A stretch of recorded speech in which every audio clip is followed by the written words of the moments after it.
इसमें क्वेश्चन दिए गए हैं आपके में क्या क्या कि MS excel health care data entry, formulas, chart, pivot tables, basic data analysis for hospital records.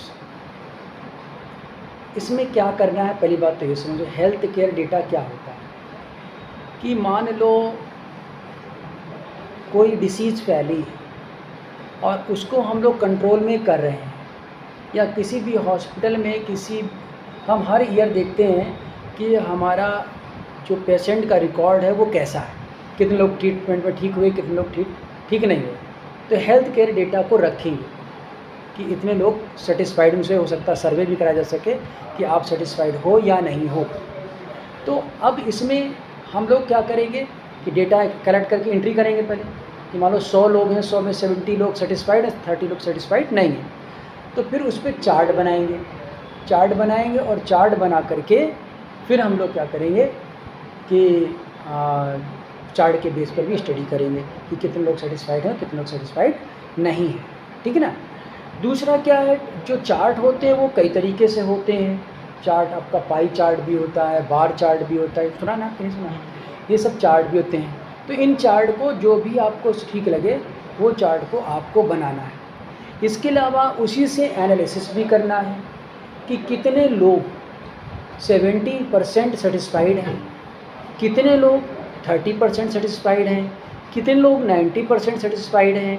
ये अलग अलग रिकॉर्ड निकाल के देखना है ना। या पर्टिकुलर डिसीज़ में, इस डिसीज़ से हमने पूछा तो उस डिसीज़ में कितने लोग संतुष्ट हैं, है ना, ओवरऑल कितने थे, उसमें कितने % संतुष्ट हैं। ये चीज़ करने के लिए यही लिखा है इसमें आपके पहले में कि आपको यही लिखना है। प्रैक्टिकल की फाइल में भी पहले आप एक प्रैक्टिकल करोगे तब लिखना, अभी थोड़ा समझो।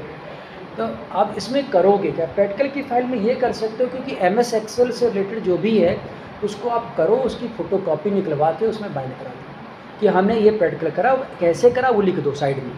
लेकिन जो करा है उसको आप एक्सेल से फ़ोटोकॉपी मतलब उसकी प्रिंट आउट निकलवा के लगा दो। क्योंकि ऐसे नहीं लिख पाओगे, अगर एक एक बात लिखोगे तो बहुत टाइम लगेगा। तो क्या लिखा है, MS excel for health care data, यानी हेल्थ केयर डेटा एंट्री होगी, यानी कि जितने भी पेशेंट हैं उनकी एंट्री होगी। उसमें फार्मूला यूज़ करा जाएगा कि टोटल कितने पेशेंट हैं, कितने % पेशेंट संतुष्ट हैं, कितने % सेटिस्फाइड नहीं हैं। ये सब के लिए हम लोग क्या यूज़ करेंगे, फार्मूला का यूज़ करेंगे। चार्ट भी बनाएंगे, चार्ट में देखेंगे कि मान लो अभी 2025 चल रहा है, 2024 में कितने संतुष्ट थे, 2023 में कितने संतुष्ट थे, सेटिस्फाइड थे। इस तरह से हम लोग कुछ सालों का एक ग्राफ बना करके देखेंगे और चेक करेंगे कि हम लोग जो है किस रेंज पर पहुंच रहे हैं, आगे जा रहे हैं कि पीछे जा रहे हैं। फिर बात आती है कि पाइवोट टेबल की। पाइवोट टेबल क्या होता है, जिसमें आप किसी का नाम सर्च करना चाहो तो एक्सेल में किसी का नाम सर्च हो सकता है। मान लो एक्सेल में 1000 लोगों के नाम हैं और आपको किसी का नाम सर्च करना है, तो 1000 लोग तो स्क्रॉल करोगे नहीं, बहुत टाइम लग जाएगा। 1000 से और ज़्यादा हो गए तो और भी दिक्कत पड़ेगी। तो हम लोगों को पेशेंट ID के बेस पर या पेशेंट के नाम के बेस पर डेटा को सर्च करना पड़ेगा। इसके अलावा एनालिसिस करने की बात भी कही गई है। एनालिसिस में क्या करोगे, वही जो हमने बताया कि कितने लोग संतुष्ट हैं और कितने लोग संतुष्ट नहीं हैं, हर एक पॉइंट ऑफ व्यू से। हर एक पॉइंट ऑफ व्यू से, जैसे आप कहोगे हॉस्पिटल साफ़ सुथरा है, कितने लोग बताते हैं, साफ़ सुथरा नहीं है, कितने लोग बताते हैं, है ना। तो ये सारी चीज़ों के बेस पर एक रिकॉर्डिंग होगी। आप लोग और पढ़ भी लेना कहीं तो उसे पढ़ के भी आना। तो हम लोग कुछ क्वेश्चन करेंगे। तो पहला क्वेश्चन क्या होगा कि we have to entry data in excel, then we will calculate how many patients are there, कितने पेशेंट वहाँ पर हैं। फिर उसके बेस पर हम लोग एक चार्ट कैलकुलेट करेंगे कितने पेशेंट हैं ईयरली वाइज भी कर सकते हो आप। ग्राफ जो गिर रहा है, ग्राफ जो बढ़ रहा है, उसका भी बना सकते हो कि अभी कितने, मंथली वाइज भी कर सकते हो और ईयरली वाइज भी कर सकते हो। इसके अलावा पाइवोट टेबल भी बनाएंगे जिसके बेस पर हमें करें। तो ये सारी चीज़ें आपको एक्सेल में ही करनी है और एक कागज़ पर लिख के बता देना हमने करा कैसे और क्या करा है, वो एक्सेल की फ़ोटोकॉपी लिखी।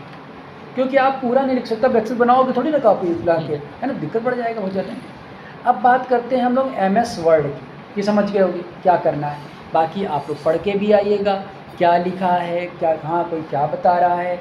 हेल्थ केयर डेटा की बात चल रही है ना। दूसरा क्वेश्चन है MS वर्ड फॉर डॉक्यूमेंटेशन। इसमें रिपोर्ट भी तैयार करी जाती है कि रिपोर्ट तैयार करना है, पेशेंट डिस्चार्ज समरीज तैयारी करना है और हॉस्पिटल पॉलिसीज़ के लिए काम करना है। यानी कि रिपोर्ट क्रिएट करना होगा आपको कि रिपोर्ट के टर्म में कि किसी एम्प्लॉई का क्या रिकॉर्ड है, किसी आप पेशेंट का भी इसमें दिखा सकते हो, इसमें भी तो रिपोर्टिंग करनी पड़ेगी। सैलरी की क्या रिपोर्टिंग है, कितने लोगों को सैलरी गई, कितने लोगों को सैलरी नहीं गई, इसके अलावा कितने पेशेंट आज की डेट में डिस्चार्ज हो चुके हैं उसकी रिपोर्टिंग दो, समराइज़ करो जो भी जितने लोग चले गए डिस्चार्ज हो गए हैं उनको डिस्चार्ज वालों की समरी बताओ, ये कहा जा रहा है रिपोर्ट के फॉर्म में। इसके अलावा हॉस्पिटल पॉलिसीज़ जो होती हैं, हॉस्पिटल की पॉलिसीज़ होती हैं कि पेशेंट आएगा तो उसको लिखवाएंगे इतना है, बिना पैसा लिए इलाज नहीं होगा, दूसरी पॉलिसी हो गई। डॉक्टर के लिए ये रूल और रेगुलेशन होगा, ये तीसरी पॉलिसी हो गई। इस तरह जितनी भी पॉलिसीज़ उसको पढ़ के भी आना। हो सकता है एग्ज़ाम में आ जाए कि बताओ कोई 6 पॉलिसीज़ जो हॉस्पिटल में यूज़ होती है, तो आपको पॉलिसीज़ उस समय याद नहीं आएंगी, तो आपको पढ़ना है कि हॉस्पिटल की क्या क्या पॉलिसीज़ होती हैं, ठीक है ना। तो रिपोर्ट क्रिएट करना है, पेशेंट डिस्चार्ज कितने हुए उनकी समरी तैयार करना है और हॉस्पिटल की पॉलिसी लिखना है, किसमें, MS वर्ड में। आप पढ़ के भी और आना तो और समझ में आएगा। एक्सेस नहीं पढ़ा है हम लोगों ने, एक्चुअली है SQL भी है वो, अब बताया जा रहा है। चलो SQL तो सीखना पड़ेगा आपको, क्या होता बताते हैं। MS power point for presentation, designing presentation for hospital meetings. जैसे कोई मीटिंग लेना है, मीटिंग के क्या क्या टॉपिक्स हैं, आप उसमें ये सब भी बताना, हल्का सा बनाना 2-3 पेज का, और उसकी भी फ़ोटोकॉपी लगानी। सब फ़ोटोकॉपी लगाओ क्योंकि हो नहीं पाएगा। अगर आप बनाओगे PPT और साइड में एक पेज लिख दो हमने कैसे PPT बनाई, बस हो गया, नहीं तो फिर परेशान हो जाओगे, बन नहीं पाएगा। वर्ड का प्रिंट आउट भी दो, सबका प्रिंट आउट दो, बस वर्ड में कुछ नहीं लिखना, खाली लिख देना ये करा।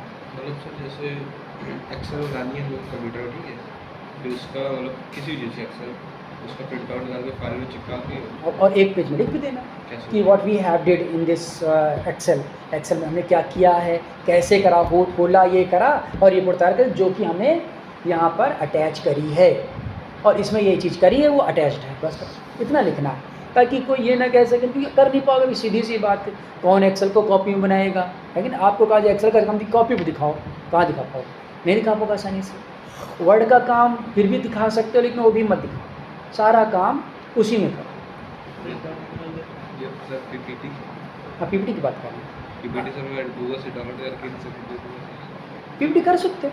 जैसे यहाँ का मीटिंग के लिए PPT है, डाउनलोड कर लो। सारे PPT नहीं, आपको एक्सेल में तो काम करना ही पड़ेगा और सीखना भी पड़ेगा। अगर कोई क्वेश्चन आ गया तो, या हम ना बनाए पेपर तो ये क्यों सोच के चलो हम ही बनाएंगे, नहीं बनाए तो क्या करो, तो परेशान हो जाओगे, है कि नहीं। तो अपनी तैयारी पूरी रखो, हम बनाएंगे तो भी दे देंगे तो हमें भी आसानी रहेगी। हमसे कोई फोर्स करता है ये क्वेश्चन दो तो हम क्या कर लेंगे, है कि नहीं। इसलिए सारी चीज़ें हैं। तो क्या कह रहे हैं, PPT में आपको हॉस्पिटल में जो मीटिंग्स होती हैं उसमें तो ये आपको मिल जाएगा नेट पे, आप नेट से उठा सकते हो और नेट से उठा करके यहाँ पर दिखा सकते हो, अपना नाम हम लिखें, उसकी कोई बुराई नहीं, आप कर सकते हो।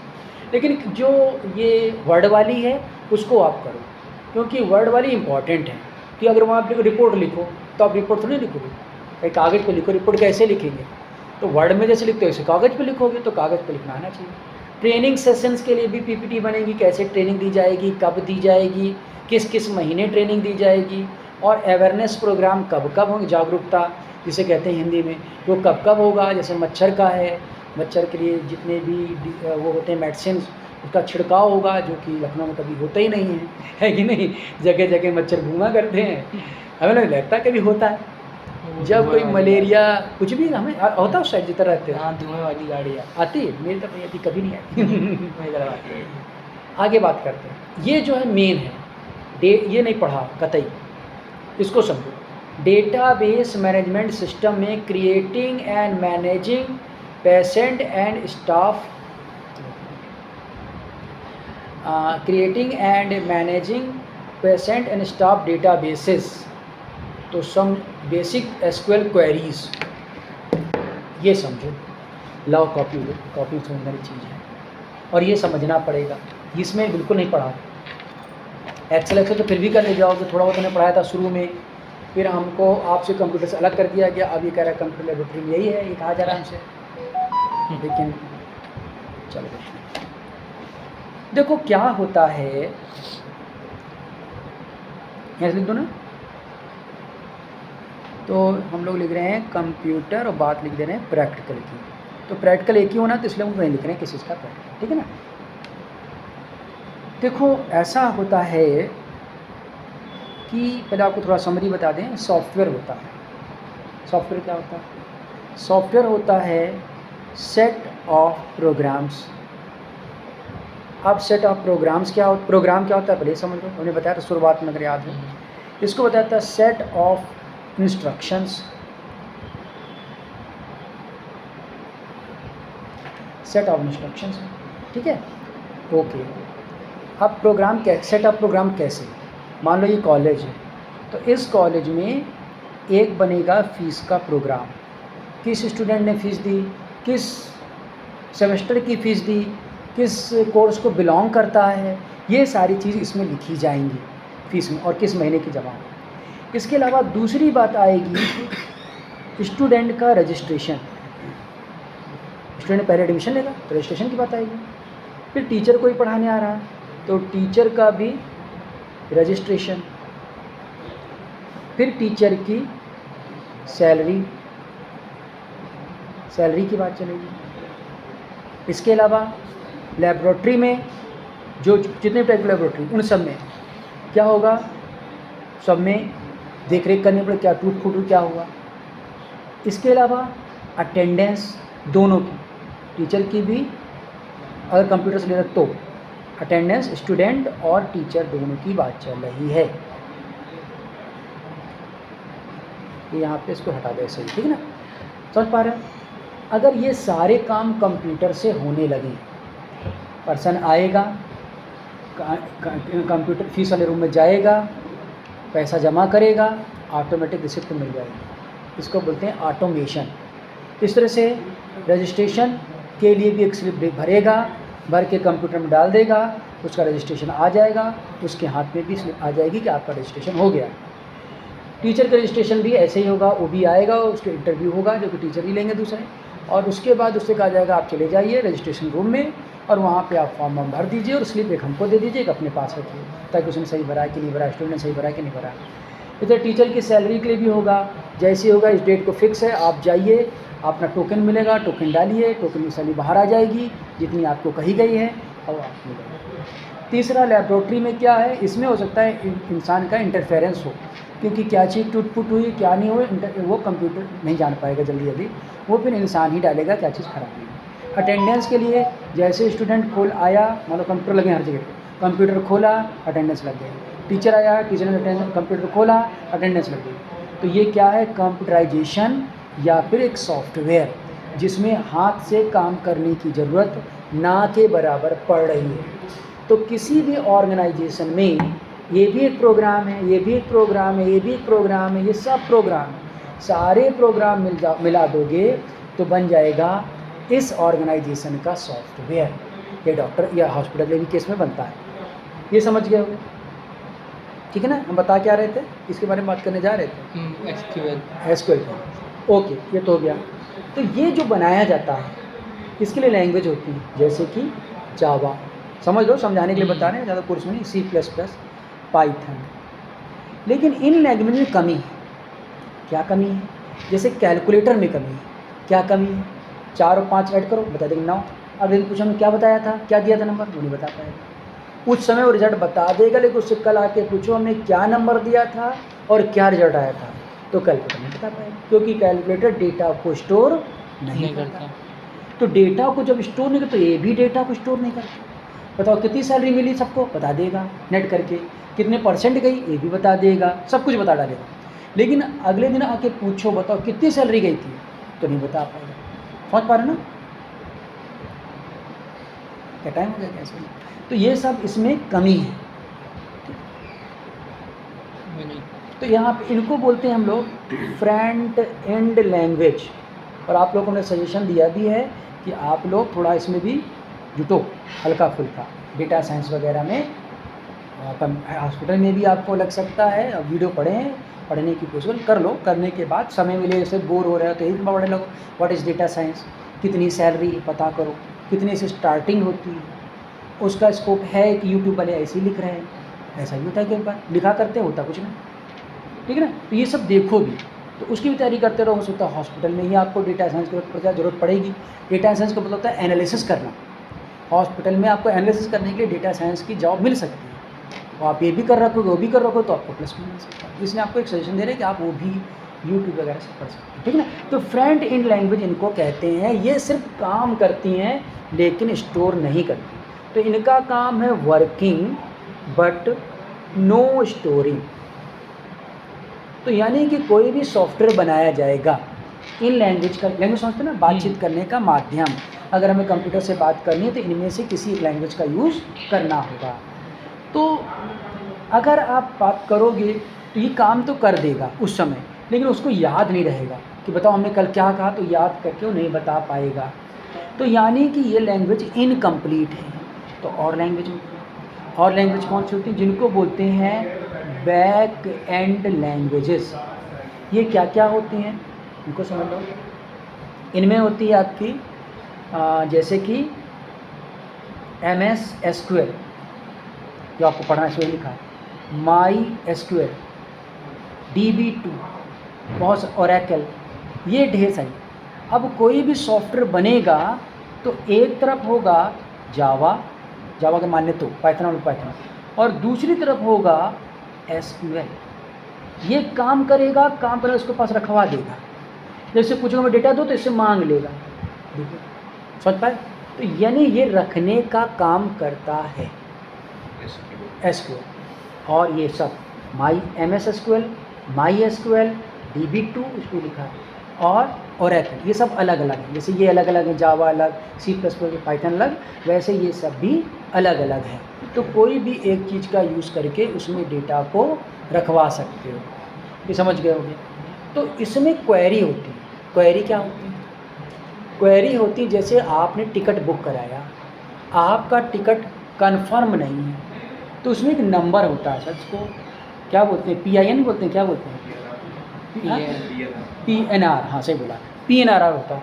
अब उसको हम लोग कंप्यूटर में डालते हैं और वो बता देता है कि अब कंफर्म हुआ या नहीं हुआ, ऑनलाइन डाल देते हैं। तो ये कैसे चलता है, इसी चीज़ को पढ़ना है। तो चीज़ों को समझ, ये पढ़ना जरूरी है आपको, है ना। इसमें टाइम लग सकता है, तो इसमें प्रैक्टिकल में हम प्रैक्टिकल करवाएंगे ही, आप क्वेरी लिखवा भी देंगे। हो सकता है आपको भेजें भी, आप लोगों को प्रैक्टिस करनी पड़ेगी, SQL इंस्टॉल भी करना पड़ेगा, हमें करवाएंगे आपको, ठीक है ना। तो देखो क्या करना पड़ेगा कि आपको एक टेबल बनानी पड़ेगी। जैसे मान लो आप बात करते हो स्टूडेंट की, तो आप स्टूडेंट रजिस्ट्रेशन की बात कर लो, तो स्टूडेंट रजिस्ट्रेशन के लिए यहाँ पर MySQL में या MS SQL में, किसी में क्या बनेगी, पहले एक फाइल बनेगी, एक बड़ी सी फाइल बनेगी, ठीक। उसके अंदर टेबल बनेगी।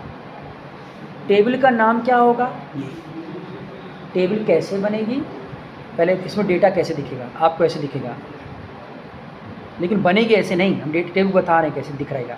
जैसे यहाँ लिखा होगा स्टूडेंट रजिस्ट्रेशन नंबर, शॉर्ट में लिख रहा हूँ, यहाँ पे लिखा होगा स्टूडेंट नेम, फिर लिखा होगा कोर्स के अनुसार ऑप्ट कर रखा है, फिर मान लो कौन सा सेमेस्टर है, ये सारी चीज़, मान लो रजिस्ट्रेशन नंबर मान लो 101, और नाम क्या है ABC, कोर्स कौन सा ज्वाइन कर रखा है, मान लो हॉस्पिटल मैनेजमेंट का, HM का, और सेमेस्टर कौन सा है, फर्स्ट। इस तरह दूसरा दूसरी आईडी आ जाएगी, रजिस्ट्रेशन नंबर XYZ नाम है, कौन सा कोर्स है, हॉस्पिटल मैनेजमेंट है, सेमेस्टर कौन सा, फर्स्ट ही है। इस तरह से डेटा को स्टोर कराया जाएगा। लेकिन ये टेबल, अच्छा ये जो फाइल बताई, इसको हम लोग ये जो, अच्छा एक चीज़ और बता दें आपको, ये जो लैंग्वेजेस हैं, इन लैंग्वेज को कलेक्टिव फॉर्म में हम लोग बोलते हैं बैकएंड लैंग्वेज बोलते हैं, और दूसरा नाम देते हैं डेटाबेस लैंग्वेजेस। ये सब लैंग्वेज को हम लोग डेटाबेस लैंग्वेजेस भी कहते हैं। आप जाना और नेट पे देखना भी, तो पहले पढ़े बता दें 2 दिन, फिर देखना तो समझ में आने लगेगा। डेटाबेस लैंग्वेजेस होते हैं। और छोटे क्लास का देखना, जैसे 6 8 डालना तो जल्दी समझ में आएगा, और बड़े क्लास डाल दोगे और होटल में डालोगे तो आएगा ही नहीं, हॉस्पिटल में सॉरी उसमें आएगा ही नहीं, ठीक है ना। तो ये टेबल बनाओगे कैसे? तो first of all there is need to create a file, but this file is called database, not database language. When we create a file in database language, then this file will be called database. समझ गए ना? तो यानी कि एक language है, मान लो हम लोग यूज़ कर रहे हैं माई एसक्यूएल का, जो भी लिखा होगा देख लेंगे, सब एक जैसी माई एसक्यूएल पढ़ो तो भी वैसे ही, MS एसक्यूएल तो भी वैसे, और एकल भी वैसे, लिटिल बिट चेंज है, बहुत ज़्यादा डिफरेंस नहीं, इसमें भी जॉब होती है। हाँ अलग अलग हैं, लेकिन सब एक जैसी हैं। आमतौर पे पाइथन, जावा, C++ भी लगभग एक जैसी हैं, लेकिन लिखने के तरीके अलग अलग, इंग्लिश के वर्ड अलग अलग हैं, लेकिन काम करने के तरीके सबके एक हैं, ठीक है ना। इसमें लिखने के तरीके भी लगभग सेम हैं, जो अभी बता रहे हैं, इसमें लिखने के तरीके भी सबके इंग्लिश के वर्ड लगभग एक जैसे हैं, तो ज़्यादा दिक्कत इसमें भी जॉब होती है। पहले आपको बता दें, इसमें भी आप फोकस कर सकते हो, अपना जहाँ कर रहे हो वहाँ करो, ये मना नहीं कर रहे हैं, लेकिन आप करो, अपॉर्चुनिटी मिलती, देखो क्या होता है ना। तो आपको और एक चीज़ और भी है, नहीं तो आप इसमें पढ़ा सकोगे, तो ऑनलाइन आप पढ़ा दोगे, समय मिलेगा, कुछ भी काम हो सकता है ना। तो आपको एक अपॉर्चुनिटी मिलेगी, कुछ बेकार नहीं जाएगी लाइफ में, कहीं ना कहीं काम आ ही जाएगा। तो देखो यहाँ पे, तो ये समझ गए। तो दिस इज़ अ डेटाबेस। मान लो डेटाबेस का नाम हम लोग दे देते हैं स्टूडेंट, क्या नाम है? स्टूडेंट, ठीक। स्टूडेंट की फ़ाइल में, फ़ाइल बोलना जानबूझ के, लेकिन क्या है डेटाबेस। स्टूडेंट की फ़ाइल में एक टेबल अभी बनाई, ऐसे नहीं बनानी, ये टेबल में डेटा है, बनाने का तरीका बता रहा हूँ। एक टेबल है जिसमें ये डेटा रखा हुआ है, टेबल का नाम है स्टूडेंट रजिस्ट्रेशन। कैसे बनाओगे इसको बता देते हैं, और डेटाबेस कैसे बनाएंगे वो भी बताएंगे आपको, लेकिन इसको इंस्टॉल करना पड़ेगा। दोनों के पास लैपटॉप है? हाँ, तब दोनों लोग इंस्टॉल कर लो, और शायद अकेले कर नहीं पाओगे, यहाँ शायद एक एक बार दोनों लोगों को लाना पड़ेगा। कर ले जाओ तो भी बता दें, एक बार बता देंगे, कर ले जाओ बहुत अच्छा, लेकिन इसकी प्रैक्टिस तो हर हाल में करनी पड़ेगी, क्योंकि इससे बिल्कुल अवेयर नहीं है कि व्हाट इज MS SQL या माई SQL, इसलिए इसकी प्रैक्टिस आपको करना ही पड़ेगा। इसका क्वेश्चन रट के नहीं जा सकते, ये बता सकते, बाकी से भले थोड़ा सा रट लो। देखते हैं, तो अगर आपको डेटा यानी फाइल बनानी है, जो फाइल का नाम क्या है? स्टूडेंट। तो क्या लिखोगे? क्रिएट, अब फाइल को क्या बोलते हैं? डेटाबेस, ध्यान देना। तो लिखोगे वहाँ पर क्रिएट, ये रटना पड़ेगा आपको, डेटाबेस। और कौन सा फाइल बनाने जा रहे हैं हम लोग? स्टूडेंट। तो यहाँ लिख दोगे स्टूडेंट, तब कंप्यूटर एक फ़ाइल बना देगा, यानी कि डेटाबेस। अभी हम फाइल बना बोल रहे हैं, लेकिन फाइल बोला नहीं जाता है, इसमें बोला डेटाबेस ही जाता है। आप यूट्यूब चलाओगे तो डेटाबेस बोलने लगेंगे वो, लेकिन समझ में नहीं आएगा। ये हो गया। अब इसमें now we have created a database, अब हम लोग को इसको खोलना होगा, means we have to open this file, ठीक है ना। तो क्या लिखेंगे हम लोग लिखेंगे यूज़, ये किस लिए? क्रिएट करने के, समझ जाओगे ना।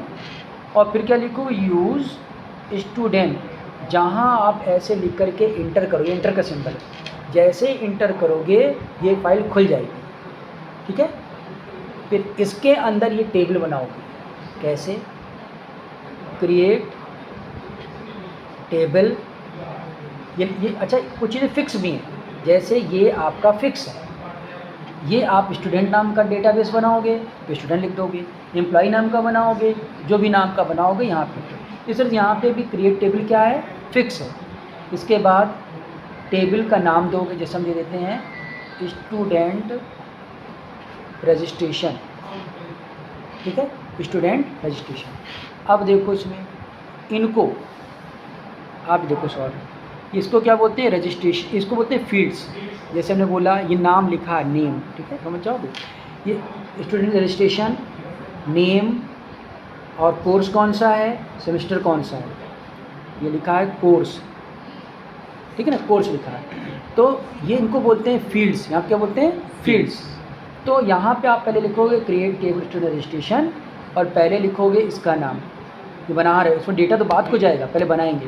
तो आपने शॉर्टकट नाम दे दिया स्टूडेंट रजिस्ट्रेशन, ऐसे करके।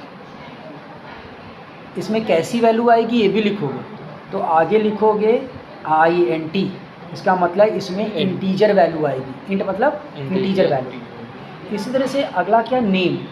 तो नेम किसका है, ये स्टूडेंट को लिख दो एस नेम, शॉर्ट में लिख सकते हो, नाम आपकी मर्जी का है। यहाँ पे लिखोगे वैर कैर। क्यों लिखते हैं वैर कैर? वैर कैर मतलब इतना समझ लो कितने अक्षर का नाम होगा, how many alphabets in the name. तो मान लेते हैं 50 अक्षर का नाम होगा। फिर यहाँ पे कोर्स लिखोगे, लिख दिया आपने कोर्स। कोर्स भी कितने अक्षर का होगा ये भी बताना पड़ेगा, वैर कैर 50। सेमेस्टर भी बताना पड़ेगा, सेमेस्टर आप क्योंकि अल्फ़ाबेट में दोगे समान अक्षर को, तो इसको भी आप लिखोगे सेमेस्टर और लिखोगे वैर कैर 50 और ऐसे करके सिंपल आगे इंटर कर दोगे। तब एक ब्लैंक टेबल क्रिएट हो जाएगी जिसमें कोई भी डेटा नहीं होगा। तो अब इसमें डेटा इंसर्ट करना है तो क्या लिखोगे, इसको देखो छोड़ता हूँ मैं, समझ रहा हूँ तो कुछ कर लेते हैं ना, समझ लो ज़रूरी है इसलिए कह रहे हैं, तो हमें काम को चल देते। लेकिन बात इसकी ना कि आपको समझना है क्योंकि फिर आगे आप पेपर नहीं कर पाओगे। तो और इसको इंस्टॉल जरूर करो, करने लगो घर में ऐसे याद हो जाएगा। तो क्या बताया हमें, एक बार रिपीट कर दें। First of all we are learning a database language. कौन सी डेटाबेस लैंग्वेज है पता नहीं, मुझे नहीं, शायद MS SQL है। तो we are SQL, sorry MS SQL। तो इसमें first of all we have to make a file, but we will not say file, we will say database. और in this file we can make number of tables. इस file में हम लोग कई table बना सकते हैं। For example here we are creating a table named student registration. Student registration नाम की एक टेबल हम लोग यहाँ पर बनाएंगे, बने रखी है लेकिन बनाएंगे। कैसे बनाएंगे, तो सबसे पहले तो ये फाइल बनाएंगे। फाइल कैसे बनाएंगे, लिखेंगे क्रिएट डेटाबेस और फाइल का नाम लिख देंगे। फिर क्या लिखेंगे, यूज़ स्टूडेंट, स्टूडेंट का नाम लिखोगे और फाइल का नाम लिखोगे, वो खुल जाएगी ये ओपन करने के लिए। फिर आप टेबल को क्रिएट करोगे तो लिखोगे क्रिएट टेबल, जो ये है डेटा तो बात को जाना है, ये लिख करके आप टेबल को क्रिएट कर दोगे। एक लाइन और बता देते हैं, मैं छोड़ देते हैं, ठीक है। इस टेबल में आपको डेटा इंसर्ट कराना, जो आप दिख रहा है ना वो डेटा है नहीं। डेटा इंसर्ट कराने के लिए लिखना पड़ता है। कैसे लिखोगे, इंसर्ट इनटू, टेबल का नाम लिख दो। टेबल का नाम क्या है, यहाँ वाला नाम तो लिख दो, स्टूडेंट रजिस्ट्रेशन। फिर लिखोगे वैल्यूज़, ठीक है ना। इतनी चीज़ देखो फिक्स है। इंसर्ट इनटू, ये टेबल का नाम आपका होगा, अगर टेबल ये बनाया तो ये लिखोगे, और ये भी फिक्स है। अब पहली चीज़ क्या देनी है, नंबर। आपने INT लिखा ना, INT मतलब नंबर, तो लिख दो 101। दूसरी चीज़ क्या देना, नाम। नाम को किस में लिखो, सिंगल कोट में, जैसे हमने लिख दिया अमर, ठीक है, अमर सिंगल कोट में लिखोगे। फिर तीसरी चीज़ क्या लिखना, कोर्स का नाम, इसको भी सिंगल कोट में लिखो, लेटर लिखना है, तो वो हॉस्पिटल मैनेजमेंट लिख दिया। फिर आपको सेमेस्टर लिखना है तो इसको भी सिंगल कोट में लिख दिया, सेम फर्स्ट, और यहाँ बंद कर दिया, और सेमी कोलन लगा करके, सेमी कोलन लगेगा, इसको सेमी कोलन करके इंटर कर दोगे, तब ये डेटा इस टेबल में पहला वाला चला जाएगा। तो ये सब काम करना होगा आपको। हम बार बार बता रहे हैं हर जगह जॉब है, तो आप लोग अवेयर भी रहो। हम ये नहीं कह रहे कि आप इसी लाइन में बहुत आगे बढ़ो, लेकिन हम एक बात बता रहे हैं कि आपको